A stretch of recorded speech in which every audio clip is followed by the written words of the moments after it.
warahmatullahi wabarakatuh. Sore hari ini saya berada di lahan petani, di lahan tanaman tomat. Saya akan membahas beberapa hal penting dalam budidaya tanaman tomat. Jadi saya akan mereview tanaman tomat petani ini, apa yang perlu diperhatikan.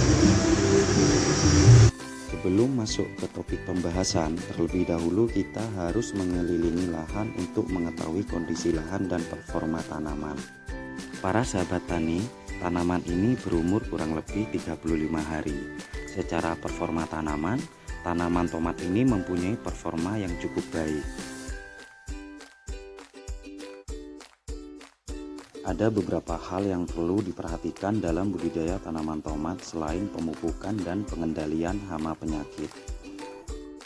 Hal yang tidak kalah penting dalam budidaya tanaman tomat selain pemupukan dan pengendalian hama penyakit adalah yang pertama penyiangan, yang kedua perempelan, yang ketiga teknik pemasangan tali tanaman pada penyangga tanaman.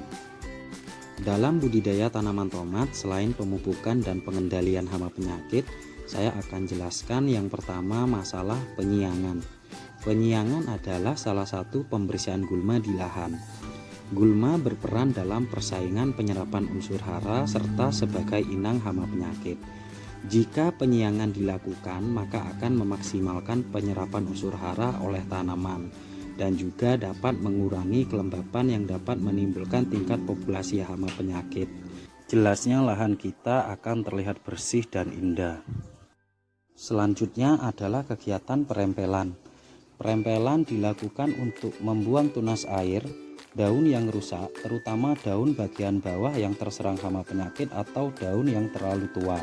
Keutamaan perempelan dapat memaksimalkan distribusi unsur hara oleh tanaman untuk pembentukan atau perkembangan bunga, buah, dan percabangan yang produktif.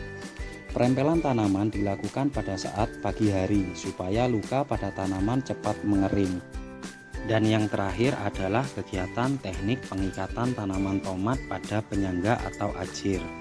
Dalam pengikatan tanaman, model pengikatan diusahakan bermodel angka 8 supaya tidak ada gesekan antara tanaman dengan penyangga atau ajir. Jika tanaman terjadi gesekan, maka akan terjadi luka pada tanaman. Luka pada tanaman memudahkan tanaman terserang hama dan penyakit.